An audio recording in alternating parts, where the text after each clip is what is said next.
dia que eu fui acusada de estar pegando o marido dos outros, peguei uma pizza da minha mãe por uma coisa que eu não tava fazendo e fui lá e fiz o que todo mundo tava dizendo e muito pior. O ano era 2012, eu tinha 12 anos de idade e eu gostava muito do filho desse bendito homem. Até então, tudo normal e tudo ok, a gente se agarrava como? Em abraços, porque a única coisa que eu sabia fazer até o momento era abraçar, que nem beijo eu não conseguia dar, que batia um dente com o outro. Terei meus 13 anos ainda de paquera com esse menino, terei meus 14 anos e aí tudo começou. A família desse homem foi para um congresso da igreja em uma outra cidade e esse homem ficou sozinho na casa dele. Nessa época, eu e as minhas irmãs juntava pó de serra na serraria do meu pai e a gente ganhou 50 reais e fomos dividir. O dinheiro tava inteiro e a gente queria trocar o dinheiro. Eu peguei os 50 reais e fui na porta da casa desse homem, porque ele já era muito conhecido por ter dinheiro, pedi para ele trocar os 50 reais para mim.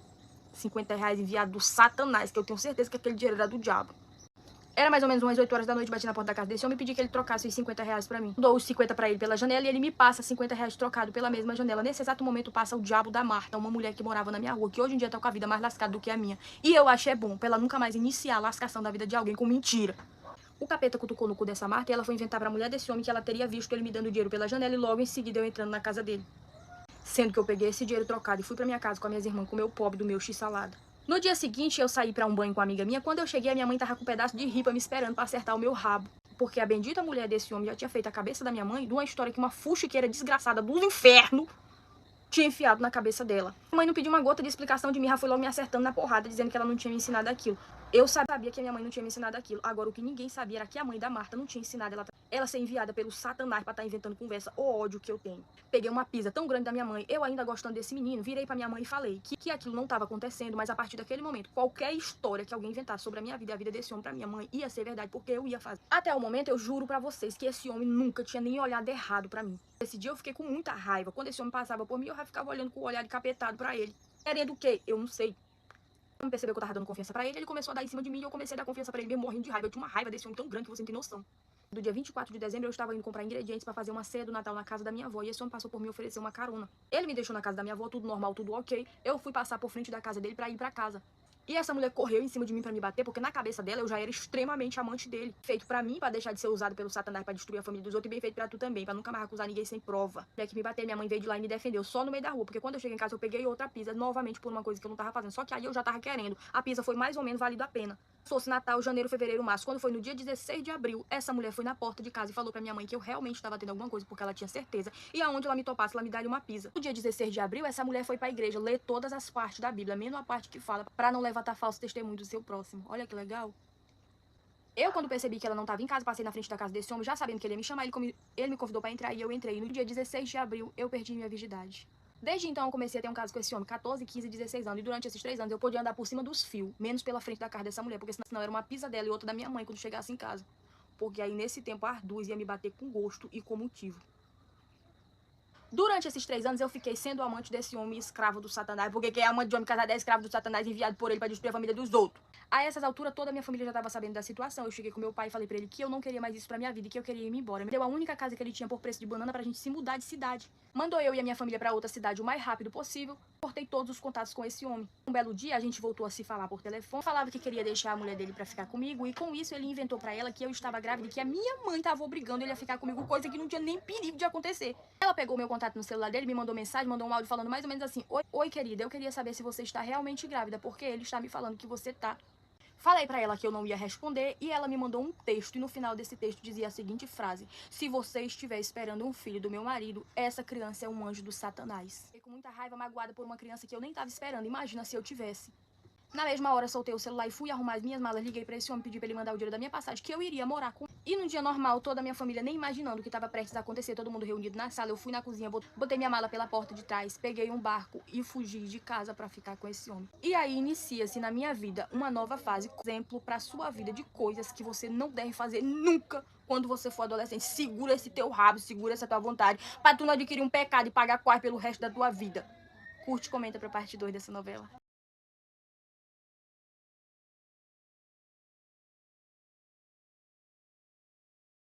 Eu tô aqui na pracinha da escola da minha filha esperando ela terminar a prova e eu tava refletindo sobre algumas coisas, sabe? E o quanto é difícil uma mulher recém-separada, no meu caso faz 1 ano já, ser escolhida por alguém depois dos filhos.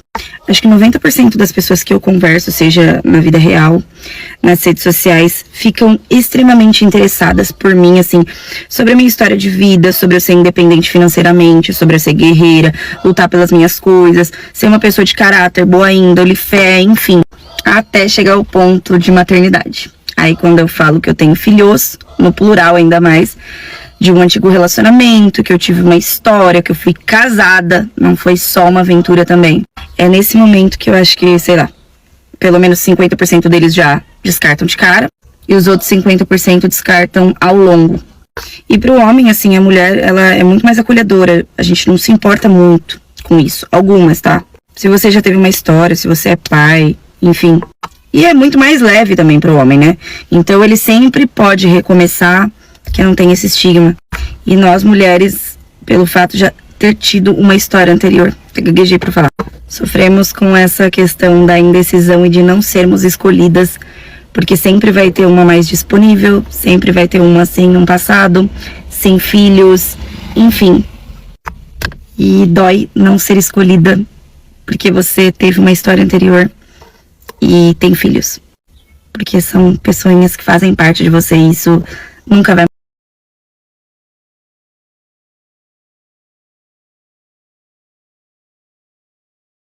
Falar um negócio pra vocês aqui, eu não vejo a hora de achar o homem da minha vida e não ter que socializar com nenhum outro mais. Ô, raça chata é essa raça do homem. Gente, eu não tenho paciência, eu quero namorar, eu quero casar logo pra eu não ter que socializar com ninguém, pra eu não ter que conhecer mais ninguém, pra eu não ter que conversar com ninguém, porque eu não tenho mais paciência, meu Deus, eu não tenho. O homem é chato pra cacete.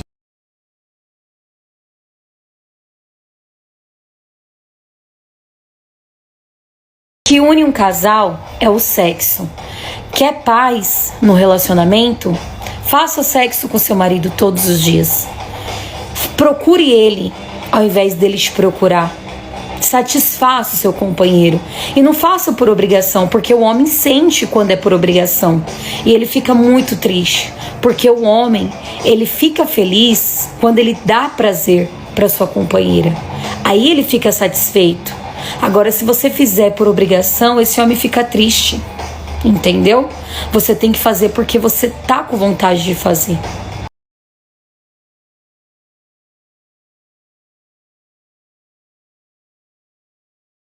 Imagina só você ser casada com um cara que é um ótimo pai, um ótimo marido, te leva pra jantar, te dá flores, faz o almoço, a janta, lava roupa, faz tudo dentro de casa e pras crianças. O problema é que quem paga tudo isso é você. Tudo. As flores que você recebe, é você que paga. Olha só esse anônimo aqui. Eu estou até constrangida de expor meu marido dessa forma, porém preciso de opiniões. Somos casados há 8 anos e temos 2 filhas. Desde que eu tive a primeira, meu marido começou a ficar em casa para me ajudar. E foi ficando. Ele é um excelente pai, manda as meninas para a escola, faz o almoço, janta, arruma a casa e também é um ótimo marido, sempre presente, me dá flores, me leva para jantar, mas o problema é que tudo isso sou eu que pago. Nunca fui de incomodar, porém tá fazendo a diferença de uns tempos para cá. Já conversei com ele e falei que eu gostaria que ele tivesse um emprego, mas ele sempre nega, falando que não troca essa rotina de cuidar dos filhos e de casa por dinheiro. Ele realmente é um ótimo pai e companheiro. Queria saber se eu estou certa ou dura demais com essa situação. Amiga, é o homem que tem que ser o provedor, né? É o homem. Às vezes eu entendo que em algumas situações a mulher acaba assumindo, mas não é o papel dela.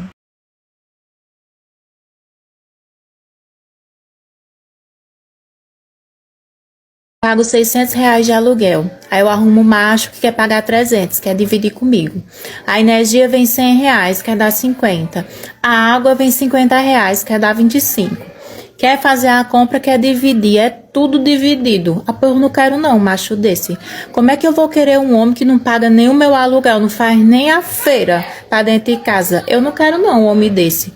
Porque assim, se você quer ter mulher, você tem que já botar na cabeça que você vai ter que arcar com as coisas dentro de casa, pagar aluguel, fazer a compra, comprar as coisas dentro de casa. Porque se for para arrumar mulher para estar dividindo tudo, é melhor a mulher ficar sozinha, muito melhor eu ficar sozinha, só assim eu tenho a minha paz, né? Fico sossegada no meu canto, não tem macho me enchendo meu saco, me aperreando. Porque se for para dividir, meu filho, não compensa. E você fica sozinho também, que não vale a pena não, viu? De jeito nenhum, pra mim não vale a pena. A mulher tem que se valorizar, viu? Porque tem muito homem aí que eles são muito espertos, gosta de se aproveitar das mulheres.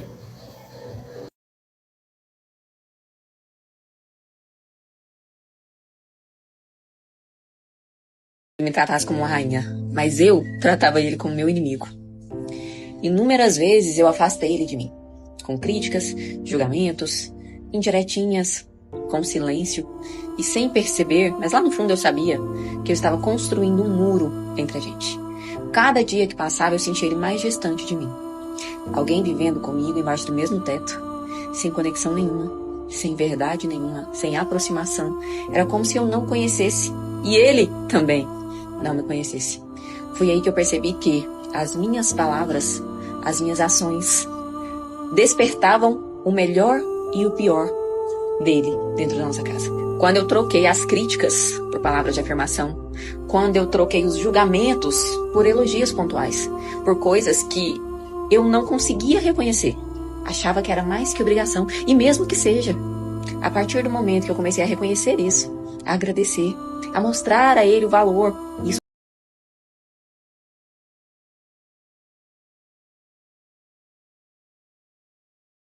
Sabe aquela pessoa que parece que ela sempre entende errado tudo aquilo que você fala, ou leva por um lado ruim tudo aquilo que você fala? E aí você até sente a necessidade de se explicar e é meio cansativo falar com essa pessoa? Geralmente isso acontece com as pessoas que não gostam da gente. E pode ser por algo chamado viés de confirmação, que é quando você já tem uma certa opinião formada sobre algo, uma pessoa, e você meio que fica tentando fazer com que tudo confirme aquilo que você já acha.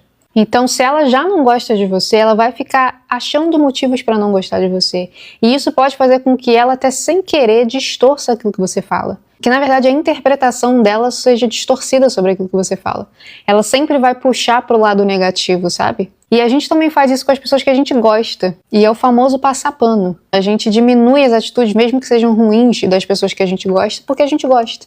Viés de confirmação. A gente quer confirmar que aquela pessoa é realmente legal e boa porque a gente gosta dela. Os dois opostos funcionam pelo viés de confirmação. Tanto a pessoa que não gosta de você vai sempre buscar motivos para não gostar, interpretar as coisas que você fala errado, quanto a pessoa que gosta vai sempre buscar motivos para amenizar tudo que você faz de ruim, para que ela continue gostando de você.